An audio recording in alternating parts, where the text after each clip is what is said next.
Bueno, pues quiero tomar 2 minutitos simplemente para agradecerles a todos y cada uno de ustedes su puntual presencia aquí, para darle la bienvenida a nuestra invitada, la doctora Susan Rose-Ackerman. It's an honor to have you here, Susan. We want to offer you a warm welcoming with an aplauso para Susan. And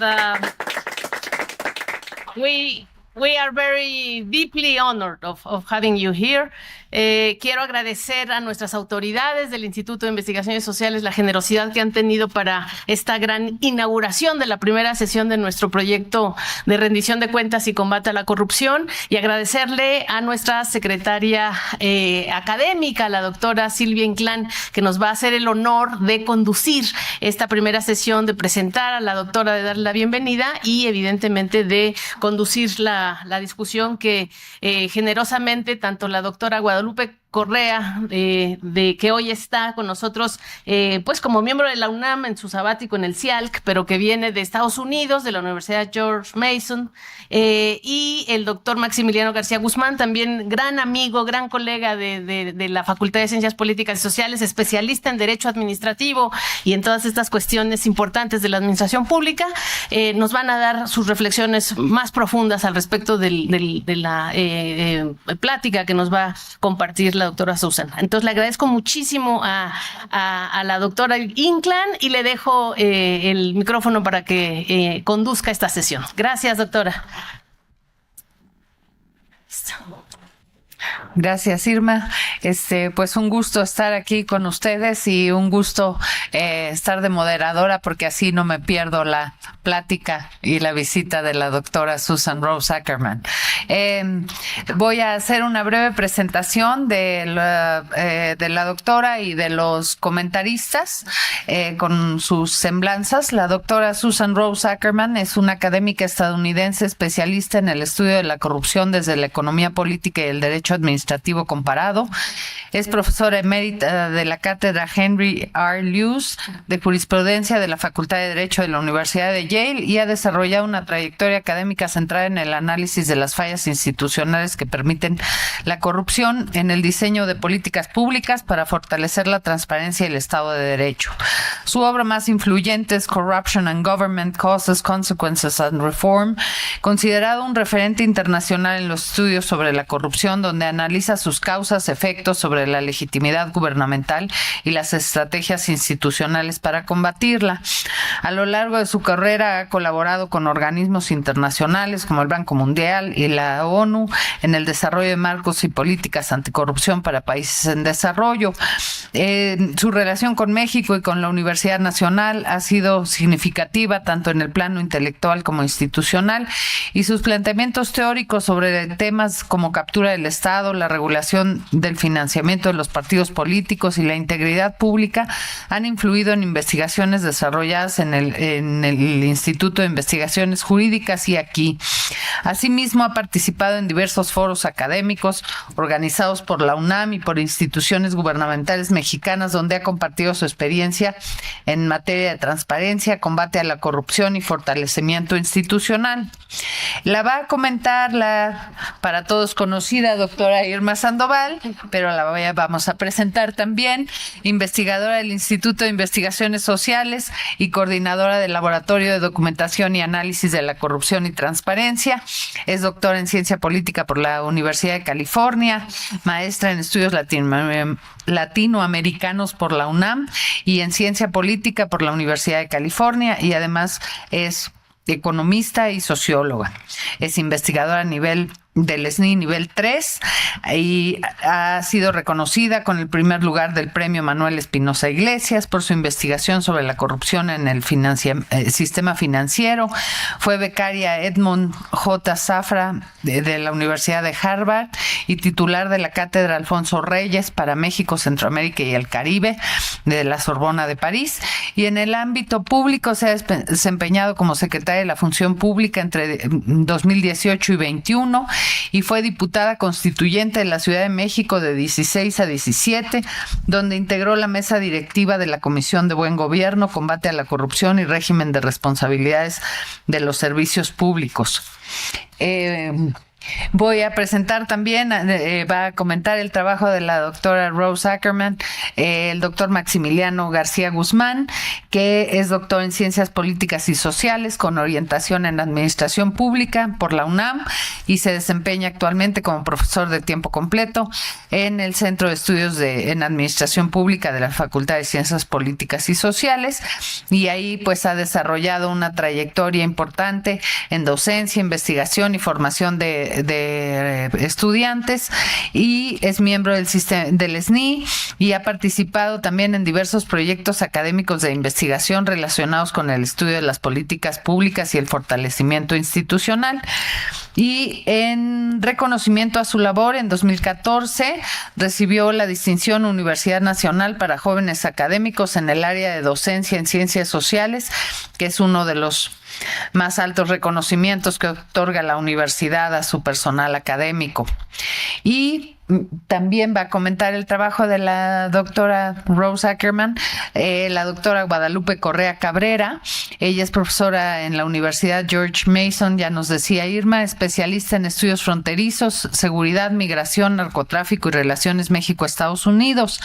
Antes fue profesora de la Universidad de Texas, Valle de Río Grande, donde impartía cursos sobre seguridad y política internacional. Es autora y coautora de diversos libros sobre política, crimen organizado y seguridad en México, entre los que destacan Los Zetas, INC, Democracy in Two Mexicos, La Guerra Improvisada y Las 5 vidas de Genaro García Luna. También ha coordinado obras colectivas sobre la región fronteriza y sus dinámicas comparadas. Ha ocupado cargos académicos relevantes como presidir la Association for Borderlands Studies y es coeditora de la revista International Studies Perspectives, vinculada a la Oxford University Press, y se dedica a la investigación y análisis periodístico en temas de seguridad, narcotráfico y delincuencia organizada, participando como columnista en medios como Sin embargo y La Opinión, así como en espacios de análisis público sobre la situación de la seguridad en México. Bueno, pues una vez presentados las personalidades que vamos a escuchar, le doy la palabra a la doctora Susan Rose-Ackerman. Rose, you're very welcome, and we would like to hear you now. Gracias. The time. Maybe half an hour? 20 minutes? Okay. Yeah? Can All you, right. 20 minutes? Yes, I think so. Thanks. I'll watch. I have. You can wave at me if I should stop talking. All right. Feel free. Okay. So thank you very much for inviting me here and generous introduction. I could understand enough Spanish to hear praise. So thank you. Anyway, this paper that I asked Eréndira to circulate to you is maybe a little different from, or it is for me at least, something new. So I've written a lot about corruption. You may have read some parts of my book, Corruption in Government, which is co-authored with a woman who's a professor, Bonnie Palifka, who's a professor at Monterey Tech.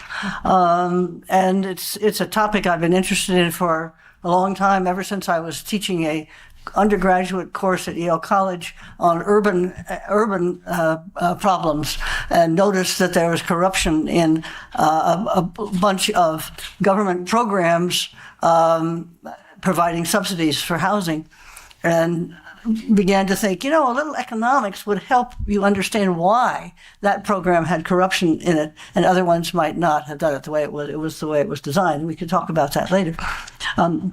What I want to talk about today is, as I said, something new for me, because I have combined an interest in corruption with an interest in the way the state works, with administrative law, public administration, and wanting to focus not so much on the criminal law cracking down on people. Obviously, that's got to be a part of any anti-corruption activity, but more what I've been most interested in is how is it that the design of a public program has created incentives for people to pay bribes, and given people's self-interest in financial gain, you can talk about how the design of a program creates incentives for corruption and suggesting that that policy should not just be focused on trying to catch individuals who did bad things, but trying to ask how to structurally reform and organize the way the state operates. And I think Eréndira's been also interested in many of those things. So here in this paper, I've been taking on, along with a co-author, one angle of this. And I should say that my co-author is a Norwegian economist who I've known for a long time. I've collaborated with her on some things on corruption. And she was head of the Norwegian Antitrust Agency for 3 years. And so has some real experience inside the way a government operating and the tensions that arise in doing that. And she was visiting last fall at Yale. And this paper came out of that collaboration with her. So the part that links back to our joint interest in corruption is the part of it that has to do with anti-money laundering. A very important aspect of certain kinds of large-scale corrupt deals. The people make money, say in Mexico or in Brazil or in Zimbabwe, and they don't want it to stay there. They want it to get somewhere else. So they want to use the banking system to get it, into the United States or into London or into Frankfurt or somewhere like that. And it is the thing that is sort of distinctive about money laundering is that the way the law has been working, at least in the U.S., and I need to learn from you something about Mexico, because I don't know much about Mexico, other than that it happens, probably, right? So you can tell me in the question. We don't have that in Mexico. No. We don't have that. Yeah. And of course, the money laundering that happens in Mexico is in collaboration with institutions in the U.S. or somewhere else, right? It's not just Mexico all by itself. That's the whole point. You're trying to launder it, so it doesn't look like it's bad money. So we're interested in the way in which anti-money laundering operates. And as I was saying, the distinctive thing about that as a problem is that you're asking banks who are just want to transfer money. It's just money. They just want to transfer the money. And then you tell them, some of that money came from some kinds of illicit activity, criminal activity, and it's up to you, the banks, to have reports, to file reports with the state about what's going on. And the banks don't, of course, like that, right? And they may go along with it, but they say, you're taking on a job that's the state's job to figure out what's the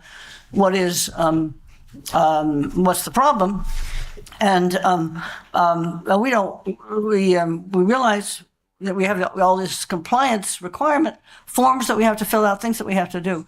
But it makes it a kind of a distinctive problem in that the control of money laundering is being put on the shoulders not just of the state, but on private banks, which are, of course, the node, the place where it is happening. The second thing we looked at is antitrust, which is not directly connected with corruption in most cases, bribes in the sense, that kind of corruption, but may certainly be connected with illegal, or is defined through the law as certain kinds of economic activity being illegal activity. Particularly cartel activity, monopolizing markets. And those could be perfectly legal markets. They're not markets in drugs. They're not markets in automobiles or coal or something like that, right? And there can be monopolization in those markets, which works against the competitive forces in the market. So, and Tina, as I said, has this really on the ground experience in how antitrust things might work. So both of these things raise a set of interesting questions, enforcement questions, in the sense that in both cases they are mostly across the world, and I think in Mexico, but you can tell me, carried out through individual cases. That merger is going to be anti-competitive. That cartel in this particular area is smothering competition.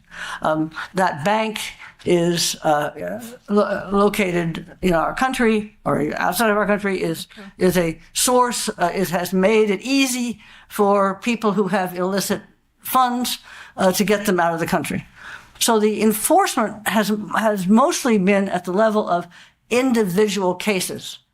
Let's bring the individual cases and see what happens. I have mostly in my other work mostly focused on regulatory areas like the environment, where much of what happens, at least in the U.S., is you have a statute, and then the agency that's supposed to be enforcing the statute promulgates general regulations. So as they say, a law that says control air pollution, right? And then there's a regulation that sets up standards that companies have to fulfill in order to comply with the law.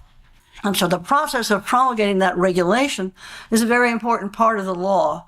That to what extent is it based on scientific information, scientific expertise? To what extent is there consultation with civil society groups, with industry groups, with labor groups that might have an interest or a concern with what's happening? Does the state have to give general public reasons to everybody about what they did? Is there a way to challenge it? So those are the things that I know the most about.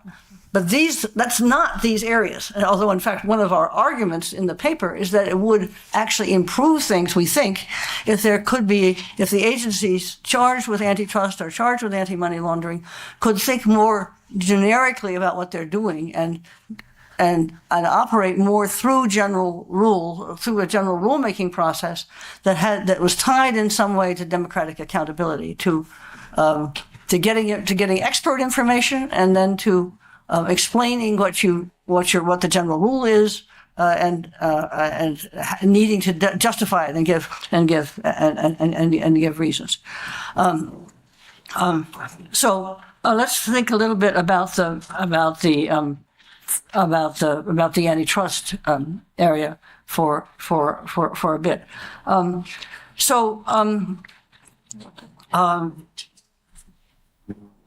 The part of it that has to do with focusing on getting rid of cartels, on getting rid of mergers, and very often what happens, at least in the U.S., is that there's two kind of problems here. One is operating through guidelines rather than rules, right? So at least in the U.S., we have things called merger guidelines, in which somebody wants to merge with somebody. Some firm wants to merge with another firm, and the question is, will that be anti-competitive? Will that reduce the competitiveness of the market? And they set up some guidelines about giving some information to firms about when they are the agency is likely to prosecute this or not prosecute it, or let it go forward or not let it go forward. But they're just guidelines; they're not general rules.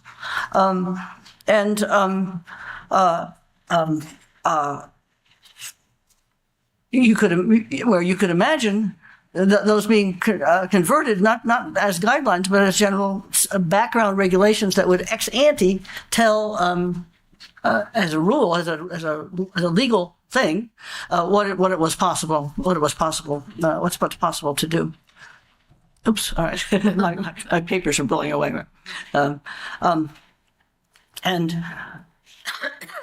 So. We get to the page here. And there's a similar kind of thing in the anti-money laundering stuff. You may have you're looking around both of them, you have big cases that get a lot of press. Some whole bank is being criticized or brought laws being enforced against them for being too deeply involved in money laundering. And always in those cases when there might be a choice between using the criminal law to go after somebody, or some kind of a structural administrative revenue.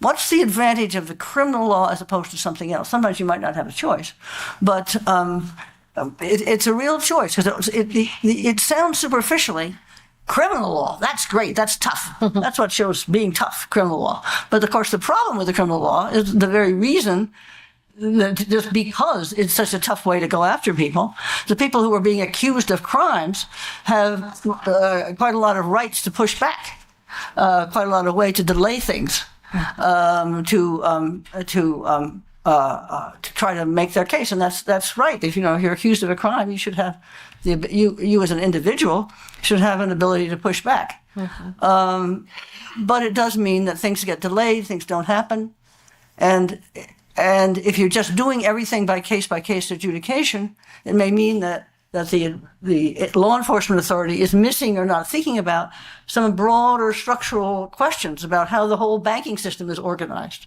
or how a particular industry and antitrust is organized in a way that might reduce the incentives to carry out money laundering or anti-competitive behavior. So that's the first issue about making it. It's a choice for the law writer to make, right? It's not a choice that the administrator can usually make, although you may, as an administrator, have a choice about whether to pursue something through a criminal track or through an administrative track. And part of the point here is that just saying, well, criminal, great, sure, I should always do that, will not always be the correct response if your interest is in trying to reform the way in which a particular market operates, or a particular money laundering thing operates. And there are additional set of interesting issues that come in when it's a corporation that's involved. Right? So there's a lot of complicated questions about whether a corporation, a legal person, right? And then people use, at least in English, the word person, whether a legal person can be guilty of a crime. Right? And of course, we said here moral person. A moral person. Moral person. I said, yeah. Legal person. Okay, but it has some legal consequences. Of course. And in the United States, we're very cavalier about it. There's no problem with calling a corporation a legal person from the point of view of imposing the criminal law on them. Many countries in Europe do not have corporate criminal liability. The idea being that they can't feel guilty. They don't have personality, so they can't feel guilty, and so therefore they can't be criminals. But they can be held civilly responsible for things. They can be fined, but it just can't be called a crime. For corruption, actually, the French, this is a principle that comes out of French law, the idea of to be held criminally liable, you have to it has to be possible that you could reform in a kind of moral sense. Right? But and that, as I said, originated in French law. But even the French have changed their law for corruption only, so that they can hold corporations criminally liable. The French. Yeah, but not Germany. I don't think Norway either. And I don't know about, probably not the EU. So in any case, does that matter? Maybe it's just as well that a corporation can't be held criminally liable if, as I was saying before, some of the ways to deal with these difficult problems of antitrust, of money laundering, is to think of it as a problem of the organization of the way in which institutions in society are being organized, and how they should be constrained and controlled by law, through requirements by law, but not necessarily have to put the sort of crime label on it. But it would involve not just not using the crime label, but also enforcers being more sophisticated about structural remedies, which are not just imposing fines, but about reorganizing markets or reorganizing things. So it's because one difficulty when you talk to people who work on antitrust, and we did, not just Tina, but some other people, there is a problem within the community of people who bring antitrust cases and enforce antitrust, is the worry that the corporations that are found to have violated the antitrust laws, and they say, okay, you have to pay, $500 million, $2 million. They say, it's just the cost of doing business. We're doing all this other stuff. This is just the cost we just write it off on our balance sheet. And that's a general problem with relating penalties to behavior. And it seems to be especially a problem when when the entity that we're talking about is an institution, not a person. And that if you're really concerned with, if you, the government agency, are really concerned with more competitive markets or more less dirty money, getting into the rest of the system, the focus should be on structural remedies, on behavioral changes that particular firms have to make, and that are then act as models in other situations. And that was part of our concern. And I think Tina, in her work within the Norwegian Antitrust Authority, bumped right up against that set of questions in terms of what cases would be approved to go forward, how would you think about going forward, and what you notice when you're, I guess, administrator in that position. You probably noticed it yourself when you were in government, right? You see a sort of a structural thing that's a problem, and you see some people who are violating the laws, and you say, "Oh, I'm really mad at those people," and that's fine. But the ultimate goal is not just to kind of punish individual people, but to kind of think about ways in which the markets and have been affected. Maybe I think I'm going to about my time, but one thing I thought was interesting in looking at the European cases, and you can tell me about Mexico, is the language of human rights being applied to corporations. So I think we're used to thinking about human rights as about human beings, people. And so you tend to be, very, very concerned with human rights violations having to do with social welfare, with social welfare, with health, with education, with housing, with things like that, with the way in which people are treated in prison, individualized things. But corporations sometimes say, "Oh, we're people, moral people, or whatever, and so therefore human rights apply to us." And I think that's unfortunate. Although even thus you have to recognize that, of course, corporations have rights, have legal rights as legal entities that they will, of course, refer to protect themselves.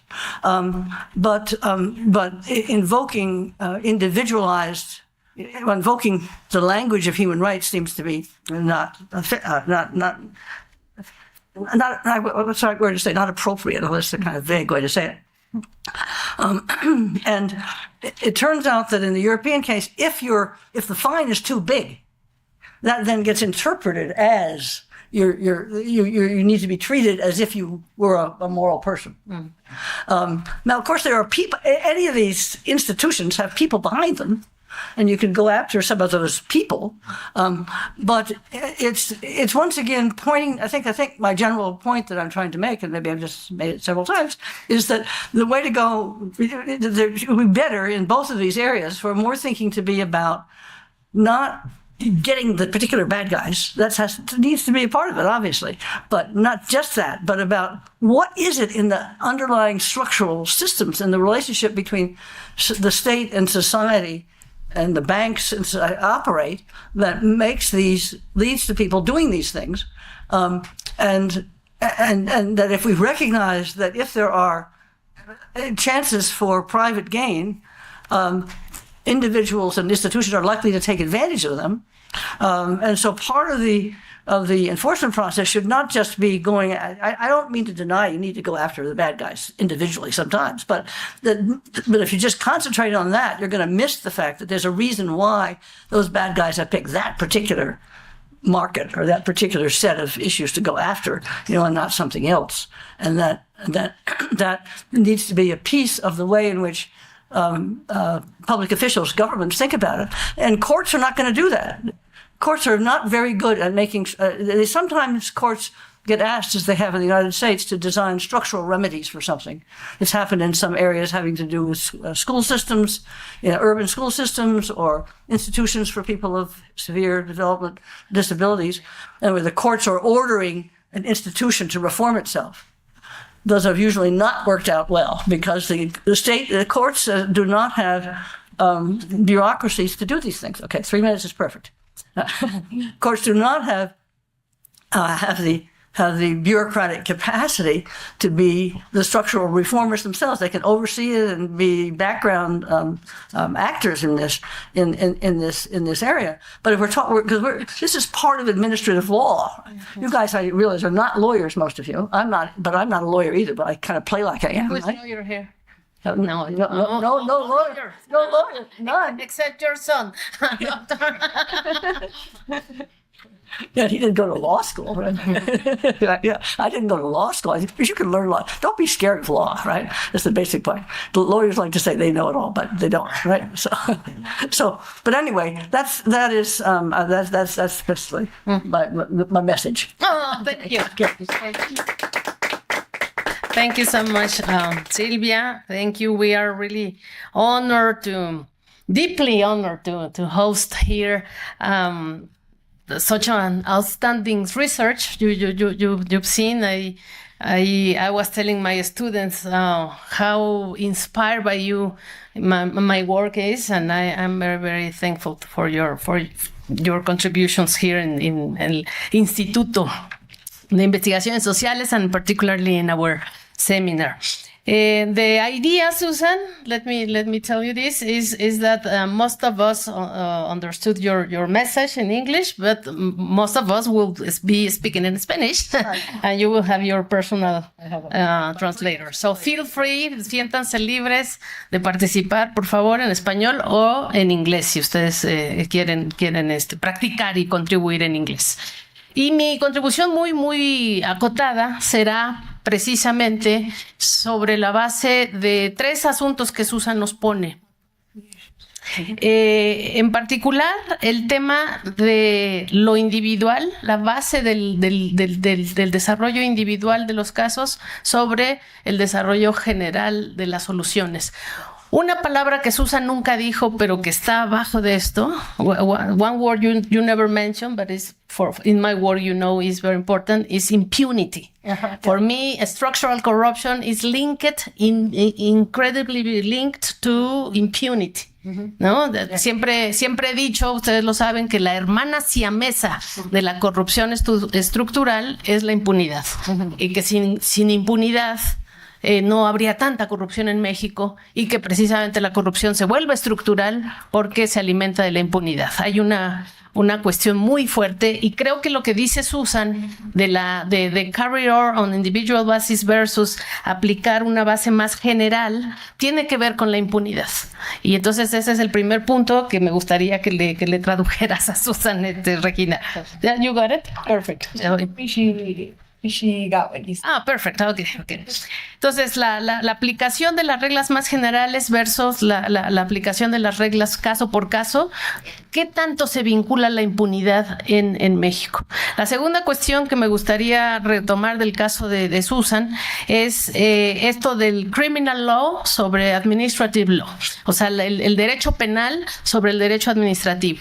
Ella nos dice, si ustedes entendieron bien y leyeron bien en el texto, que muchas veces el derecho administrativo es más útil, digamos, más fértil en el caso del lavado de dinero que el caso del criminal law, que suena más bonito para la prensa y suena más mediático y suena más político aplicar la ley criminal, pero que a lo mejor la ley administrativa, dice ella, podría tener mejor resultado.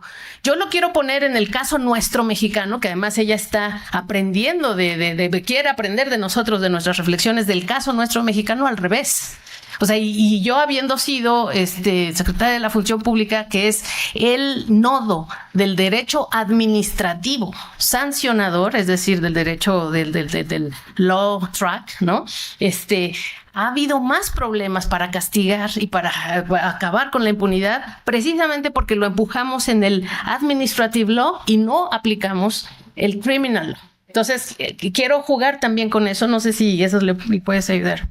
So she wants to focus on how the Mexican case has limitation, because here administrative law is limited, and there's not been a way of tracking criminal law to be able to do what it needs to do. Right. Yeah, maybe in Mexico we have the other way around the case, no? That the administrative law track is more complicated than the criminal law. I mean, all these cases that you were sharing with us, that the corporations and the persons that are involved in these cases can delay the cases. Yeah. That traditionally applied more to the administrative track than the criminal track. Y la tercera cuestión con la que yo concluiría, si me permite, Silvia, es el tema de esto que nos dice la doctora, de que en Europa no hay posibilidad de castigar a las corporaciones porque no son personas, ¿no? Y que el único país, dice, que se ha roto un poco con este tema, solo para el caso de la corrupción, no para el caso que estamos hablando aquí, que es el blanqueamiento de activos y el lavado de dinero, pero para corrupción, es Francia, donde en Francia a las corporaciones ya empiezan a castigarlas como corporaciones en caso de corrupción, que no sé qué significa caso de corrupción en Francia, pero ya es corrupción. Y yo lo que le pregunto a Susan, esa es más pregunta, es qué tanto esta idea de no aplicarle personalidad a las corporaciones tiene que ver con la secrecía, porque esto es lo que en el derecho privado ha sido un gran escudo. El escudo, así como el escudo de las Américas aquí, el escudo de la corrupción corporativa es la secrecía fiscal, la secrecía bancaria, la secrecía profesional, incluso se utilizan todo tipo de secretos, el secreto fiduciario, el secreto bancario, el secreto profesional, el secreto fiscal, para acabar con el combate no solo a la corrupción, sino en este caso al blanqueamiento de activos. Entonces, todo esto que nos dice Susan de la personalidad de las corporaciones, ¿qué tanto tiene que ver con la opacidad y la secrecía? Y esa es mi tercera pregunta y agradezco mucho la atención a todos ustedes. She wants her point of view to it, because I know in Europe, France, that corruption is persecuted generally, but she was wondering if you could more if you think that the effect that companies and private institutions are protected behind privacy, the laws that make them not accountable to what they do, and if that was a way that they are limiting the different. I don't know enough about the European privacy. European, yeah. Do you agree if we take the comments and then you answer them all together? Okay, so I'll pass the microphone to Guadalupe Correa. Thank you very much. It's a pleasure, Susan, to be here and to have read your very sophisticated and important paper with Tina Zoraide. I don't know if I prepared some comments, very, very short comments in English because, I wanted to do it in English, and very brief comments in Spanish. So, this idea if laws of human rights apply or not to corporations is key, and something that I don't think about because I'm Mexico and I studied Latin America. But this comparative analysis taught me a lot. So thank you very much for this very excellent and ambitious paper. It's a pleasure to engage with the work that brings together anti-money laundering and antitrust, that are two fields that are rarely analyzed in conversations. When I think about cartels, I study cartels and I study, Mexico and Latin America. When I think about antitrust laws and think about these are the real cartels, right? These are the real cartels. We talk about exactly. So it was perfect. These two fields that are not very, very commonly analyzed, but that clearly share deep structural similarities.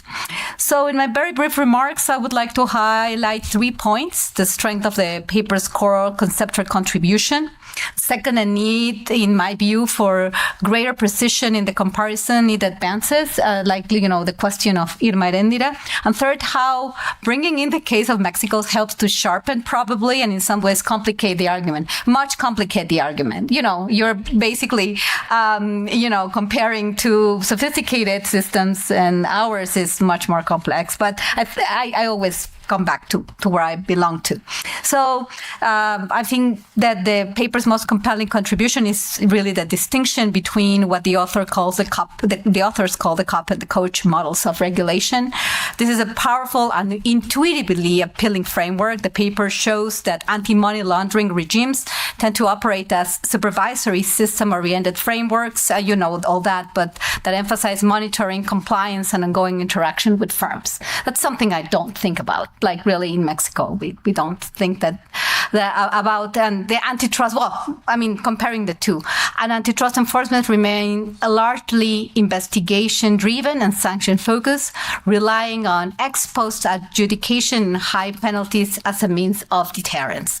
At the same time, you both demonstrate that in practice, both systems converge around case-by-case enforcement and the increasing use of large fines, even as the underlying misconduct remains difficult to detect and measure. This insight, for me, is particularly important in a world where corporate wrongdoing is opaque, transnational, and embedded in complex organizational structures. The complexity that's also very well connected with my own analysis. My second point is that the comparison between anti-money laundering and antitrust would benefit greatly from more analytical precision. The paper itself notes a crucial difference in anti-money laundering. Private firms are effectively deputized as agents of the state, tasked with monitoring their clients and reporting suspicious activity. And in antitrust, by contrast, firms are the objects of enforcement, not its instruments. This is not simply a variation with a shared regulatory model. It reflects two fundamentally different governance logics. One is a delegated surveillance regime, and the other is a market-correcting regime. Clarifying this distinction more explicitly would definitely strengthen your argument, particularly when it comes to the paper's normative recommendations. It raises an important question. To what extent can lessons from a supervisory compliance-based system like AML be meaningfully transferred to a domain like antitrust, where the state is confronting rather than partnering with private actors? That's a question. And just a third point, which is, the value of introducing a case like Mexico and also complicating it as a kind of stress test for the paper argument. I mean, it's a very complicated paper. I had to read it several times, but to really get a little bit of that. Mexico is particularly relevant because it sits at the intersection of U.S. regulatory influence, global AML standards, especially those promoted by the Financial Actors Task Force, and deeply entrenched illicit economies in the AML domain. Mexico has adopted a very robust, relatively robust on paper, right, formal framework. This is what we all will do very well. We have good people that think about it. So it has implemented FATF standards, strengthened its financial intelligence capacities, and expanded reporting obligations for financial institutions. And yet, large-scale money laundering persists. Enforcement is uneven. It's something that of course, our expert, Irma Eréndira Sandoval, understands very well. And outcomes often appear selective or politicized. This reinforces one of the paper's central claims that building elaborate compliance system does not necessarily translate into effective deterrence, but the Mexican case also adds another layer to the analysis. It suggests that the problem is not really one of institutional design, but also one of the capacity and political will. The political will is kind of very important. A similar pattern can be observed in antitrust. Mexico's competition authority is often regulated as technically sophisticated and formally independent. However, market concentration remains high in key sectors, and enforcement has had limited success in transforming underlying economic structures. Once again, this aligns with the paper's concern that case-by-case enforcement, even when accompanied by significant fines, may not be sufficient to achieve broader regulatory goals. But here too, the Mexican case highlights something that is less developed in the paper. This is the role of political economy. Regulatory outcomes are shaped not only by legal frameworks, but also by power asymmetries, which is something that, is in my heart as Mexican, entrenched economic interest and the broader political environment in which agencies operate. What the case of Mexico ultimately suggests is that the question is not only whether regulations should act more like cops or coaches, but also under what conditions they are able to function effectively in either role, right? And that's what I was thinking when I was reading your paper. In contexts where institutions are constrained, fragmented, or subject to political pressures, regulators may struggle to act as either. This does not undermine the paper's argument, but it does point to the importance of integrating more explicitly political economy perspectives into the analysis that we're talking about. And, I just want to conclude by emphasizing that this is a rich, thoughtful, and highly relevant paper. My main suggestion is to sharpen the conceptual distinction at its core and clarify the limits of the comparison itself and the comparison between AML and antitrust, and more fully incorporate cases like Mexico that highlight the importance of state capacity and the political context, the political economy content of this. Doing so would not only strengthen the argument, but also broaden its relevance beyond the transatlantic comparison. With that in mind, I'm not saying that you have to incorporate the Mexican case into the paper, but it would be interesting to have like a panel or, something else where people can discuss the very important case of Mexico. Thank you very much.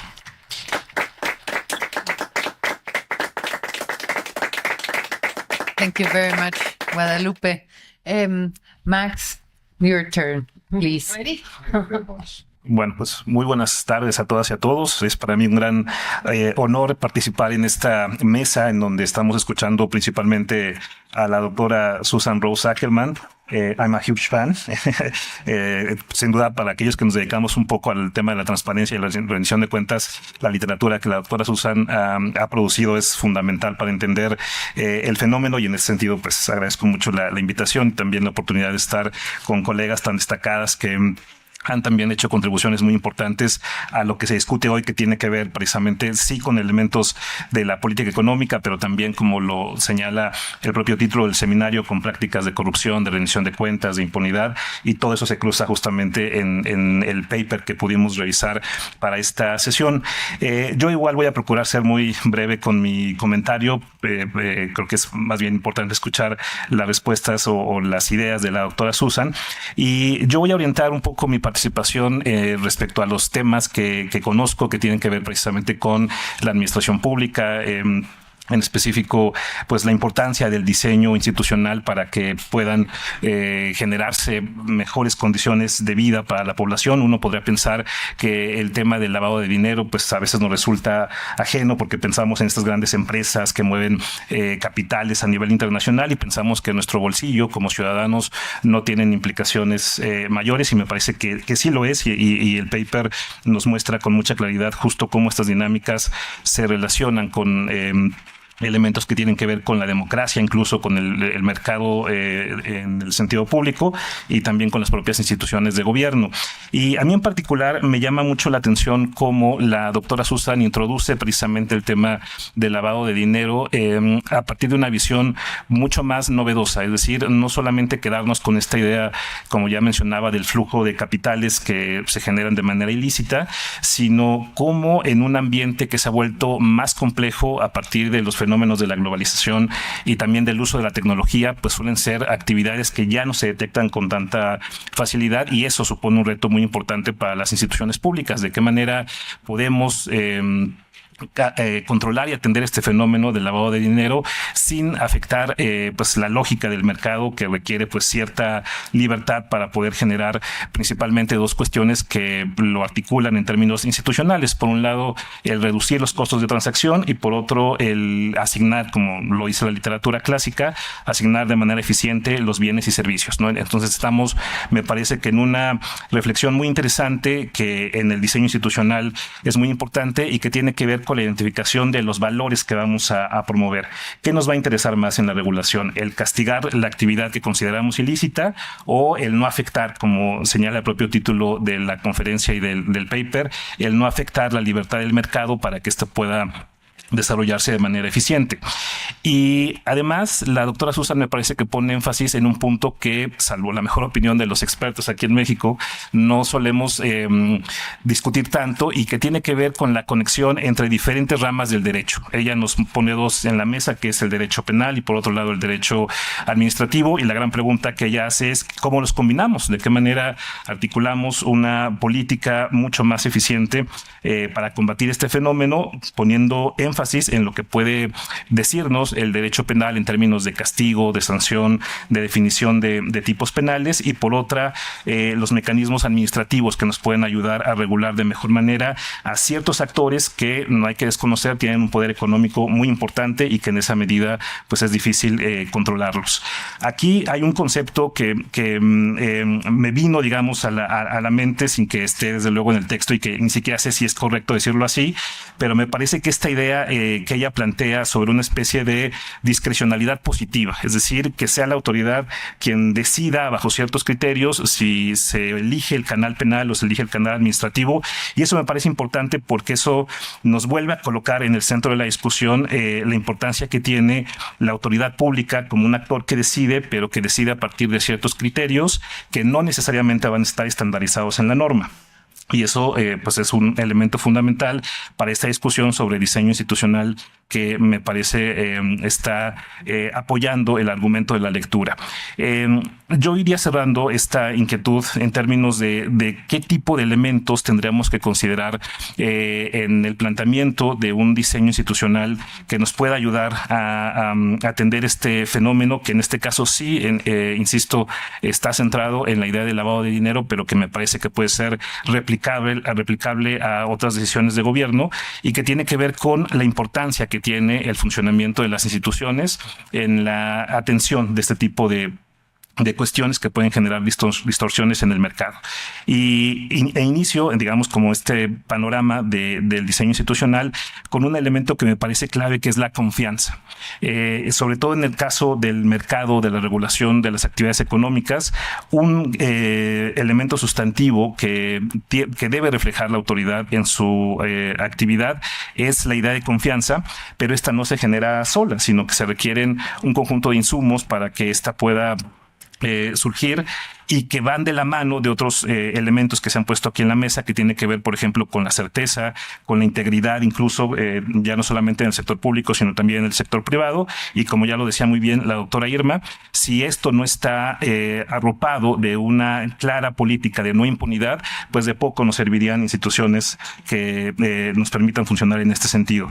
Yo dejaría únicamente una pregunta a la doctora Susan sobre la mesa, que tiene que ver sobre el diseño de la agencia responsable de este tipo de políticas. En México tenemos a la Unidad de Inteligencia Financiera, que es la principal responsable del combate al lavado de dinero, pero en donde, lo voy a decir tal cual, sin filtros, pues resultados claros en esta materia pues prácticamente no vemos. Estamos más bien centrados en otro tipo de dinámicas que tienen que ver con el dinero ilícito en campañas electorales, pero no necesariamente prácticas de lavado como se expusieron aquí. Entonces a mí me gustaría mucho escuchar la respuesta de la doctora en términos de qué encontró en esta revisión comparada que hizo, pensando en el diseño de las agencias responsables para atender este fenómeno. Muchas gracias. What I was telling is we're going to give you the microphone now so you can reply to the comments you just heard, and then afterwards we can open the for questions from the audience. Rest of the gang. Yeah. Thank you very much for your comments. It's very, very good comments. You're right to emphasize political will in any complicated reform area. There's got to be somebody who wants to reform and who has the toughness to push to make it happen, because it's not easy. And there's going to be all kinds of people who want to do something else, right? And you're right, we certainly didn't really take that on here. And it's, of course, hard to know exactly how to take it on. The other part of it, of course, is that many of these things that you mentioned, the Financial Action, both of you mentioned the Financial Action Task Force, which is, I think, a very interesting international institution, not created by any kind of legal treaty. It just has some kind of clout in terms of its recommendations. But given that the problem, both of these problems I'm talking about have an international dimension, both antitrust and money laundering, there is inevitably going to be some tension between what happened or some weakness in what an individual state can do. They can set a model, for other places maybe, but it needs to be part of the broader discussion. Obviously, one paper is not taking on all the possible things that could happen, but you're certainly right to raise the political will question. I should mention Tina, my co-author, who was head of the antitrust agency in Norway, which was she was a single head at will employee under the Ministry of Commerce. And at least you could partly understand what was happening to her was that the Ministry of Commerce didn't like how aggressive she was being. Right? Right? So this is Norway, which is, not a very corrupt place, but there's power struggles, anywhere you look, and it's true. In this paper, we haven't denied. Obviously, we understand there are power struggles, but to just focus on some part of it. But you're right. That's certainly a piece of it. Your this sort of questions of the what administrative law is like in Mexico. I've had some conversations with people over the years about that. And I think, your administrative law has some features that I think are not, and you have to correct me if I'm wrong, because I don't speak as an expert on Mexico. The parts of U.S. administrative law that I think are very strong but are under threat. Of course, everything's under threat in the U.S. right now. So things that I thought were entrenched are not. But one of the things that is an important part of U.S. administrative law is that when general rules are made, in most cases, they need to go through something called a notice and comment process, in which there's the rule is made, a draft of it is made public on the Federal Register. There's a hearing process within the agency, which must be open to anybody who wants to come forward. It's not up to the minister to decide who to hear from. You hear from anybody. Now that means, of course, they may get 1 million comments, so that it's going to be a little unmanageable. But still, it has a basic principle that the outside can come in, and a lot of criticism. I would have a lot of criticisms of the actual way it works, but I think there's some important core there. And then the agency has to give reasons when it comes out with a general rule. That has the force of law. And then there's judicial review of whether it was arbitrary and capricious or consistent with statute. This is being basically undermined right now by the current administration. So this is we have a living example of the relationship between the tensions between some underlying set of rules and the sort of will of the leaders. And you probably have examples like this in Mexico too, right? So it's and we're not. This paper is not. I have some criticisms. I've written some things about the current administration, but this paper is not particularly about that. But I don't want anybody to think we don't recognize that there's a broader kind of context within which this is going on. Yeah. Thank you, Susan. Bueno, pues entonces abrimos a las preguntas. No sé si tenemos el micrófono que se pueda pasar. ¿Sí? Si quieres, sácalo de la base para que funcione mejor. Sí, muchas gracias a todos los que vinieron y aquí el doctor, si se presentan rápidamente también para que... Gracias, muy amable, doctora. Es un placer estar en esta reunión compartiendo la mesa con ustedes. José Jorge Eufrasio, de la Facultad de Economía en la Universidad Veracruzana. Estamos acá porque hemos tenido la oportunidad de intercambiar perspectivas académicas con la doctora Irma Eréndira y con el interés por el tema de corrupción en general y haciendo una tesis en esa materia. Y mi comentario va en el siguiente sentido, y creo que quise participar de primera instancia porque quiero darle continuidad a la intervención del doctor Maximiliano García, que puso énfasis en la parte del diseño institucional y vincularlo justamente con el lavado de dinero. En mi opinión, probablemente pueda ser meritorio analizar el lavado de dinero y también la corrupción, que finalmente el lavado de dinero es un tipo de corrupción, desde la perspectiva de policy capacities, es decir, de capacidades de política pública, que algunos autores como Wu, Ramesh y Howlett han destacado en ciertos papers que me han llegado y he revisado en últimas fechas. Básicamente, creo que si queremos analizar el tema del lavado de dinero y ciertamente la corrupción, no podríamos prescindir de concentrar mucho de la atención en justo lo que usted comentó, doctor. Cómo están diseñadas las instituciones en nuestro país y si nuestras instituciones tienen capacidades políticas, operativas, administrativas, legales, ¿verdad? Claves y críticas para poder actuar con relativa, porque la total independencia no existe, pero sí con relativa independencia. Yo diría que de primera instancia hay dos elementos que tendríamos que tomar en cuenta. Primero, que tenga autonomía política y segundo, que existan capacidades administrativas reales.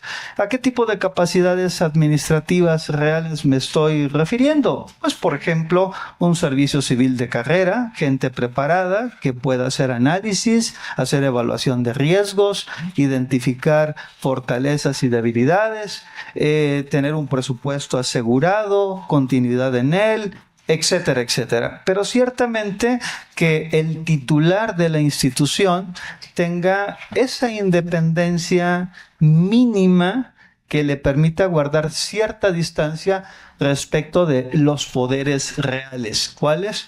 Poder ejecutivo, poder legislativo y, ¿por qué no?, también el judicial.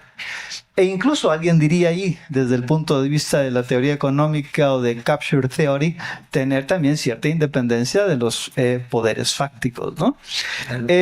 Finalmente, no quiero extender mi participación, pero creo que haría falta o sería necesario retomar otras experiencias que existen, por ejemplo, en términos de las reguladores de servicios públicos privatizados, lo que se conoce como Public Utility Regulation, que en determinados países, en Europa, por ejemplo, en Inglaterra, todos los servicios públicos fueron privatizados, pero la administración de estos servicios públicos quedó en manos de un grupo de individuos profesionalmente muy capaces, con un director general que bueno, tenía renombre, es elegido de manera independiente como un cuerpo técnico y no como un cuerpo político. Entonces, probablemente sería interesante recuperar y rescatar el valor de estas agencias individuales administrativamente bastante independientes, que ya hay antecedentes en la administración pública, y entonces sí, aquello de si es más importante el derecho penal o el derecho administrativo o the other way around, o al contrario, creo que tendría o podría tener una dimensión distinta. Es cuanto. Muchas gracias. Gracias, Jorge. Muchas gracias. ¿Alguien más quiere hacer una pregunta? 1, 2, ¿quién más para contabilizar y saber esta ronda? Buenas tardes, servidor. Mi nombre es Domingo Ramírez López. Quiero agradecer a la doctora Irma por invitarnos a este seminario de combate a la corrupción y rendición de cuentas. Doctora Ross, yo tengo una pregunta ahí. Susan, concreta, en el sentido de que En México no existen tribunales especializados que juzguen hechos de corrupción relacionados con personas morales o empresas. ¿Tiene usted algún referente, ya sea en Estados Unidos o en América Latina, de algún tribunal que haya surtido efecto para combatir este fenómeno? Gracias. Gracias. ¿Alguien más? Sí.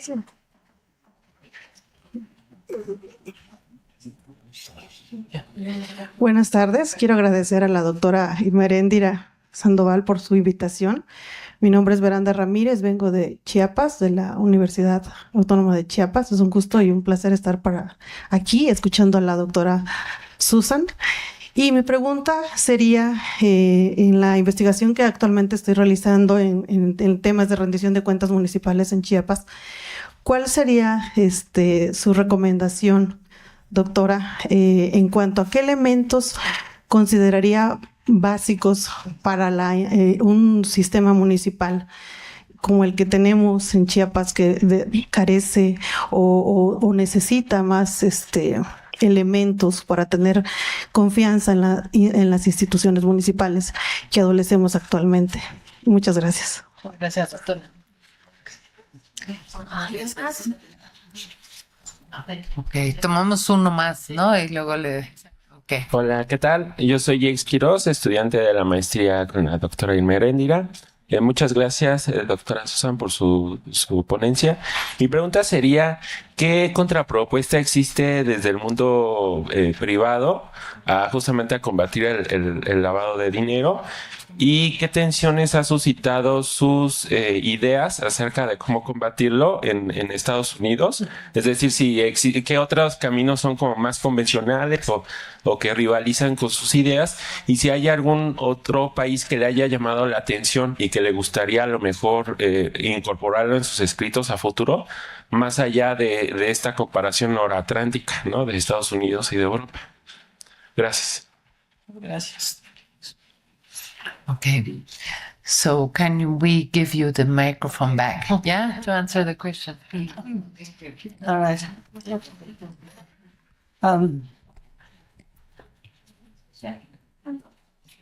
Let me start backwards. I think we should. I don't have a good answer to your question. I think that's a research project for you, right? You go. But a place to look is the Financial Action Task Force, because they do country evaluations every few years and publish their information. Now, of course, it's always a problem, as Eréndira and I know, with corruption. People don't want to let you know about it. Right? So therefore, it's very hard to do research on it, and you need to find some kind of, sometimes you can have proxies for some, like this couldn't be true unless there were, the price of this couldn't be, $1,000 unless there were corruption around, or there are people who find things out. So it's not easy, but that's, I think looking at the Financial Action Task Force is one place to go. You were asking about special courts. The United States is weak on special courts. There's the idea this probably comes out of that sort of common law background. That there are administrative law judges inside of different agencies. They are not judges in the judiciary sense, in the Article 3 sense, but they have the name. They wanted a nice label. They wanted to be called judges. So, but they specialize, and some of them are very. So, for example, there are administrative law judges in the Securities and Exchange Commission. Who therefore know an awful lot about the kind of regulation that the Securities and Exchange Commission does. The Justice Department has some. So that's a place to look for people who have their opinions and have some actual knowledge about it. What would be interesting, and I don't know that anybody studied it, is take their decisions and then say, when are they overturned by the judiciary, the regular judiciary, which mostly doesn't know anything, about these questions. As you know, I'm sure there are countries that have separate administrative law tracks. Germany has and France have both the Conseil d'État and single thing that there are judges who focus just on administrative law. Germany has a social welfare court and a labor court, not a corruption court. Some of you may know, there's proposals for guys are proposing an international anti-corruption court. which would be to try heads of state who are corrupt. I think this is a terrible idea. And why not? I mean, if it existed, it might be okay. But why would it ever exist? Why would a country ruled by a kleptocrat ratify a treaty that was going to make it possible to hold that person to account for for how they were acting? So I just think it's a non-starter. You should think about other ways in which countries should share information about what's going on. Now I've got to get back to the earlier. Who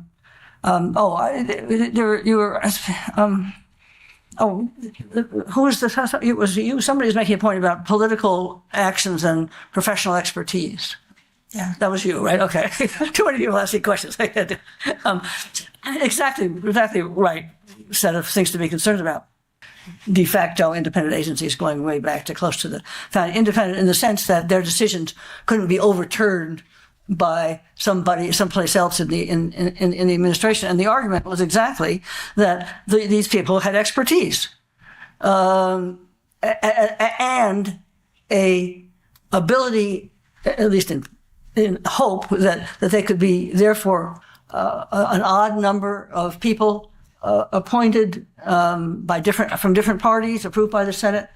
So there may be like three, or a law that may say only three of one part, no more than three from one party. So they have some kind of bipartisan distribution. And they seem to permit more collaboration across borders, but I just say beware of that proposal, because there's these guys very aggressively pushing it, and it seems to be completely unrealistic.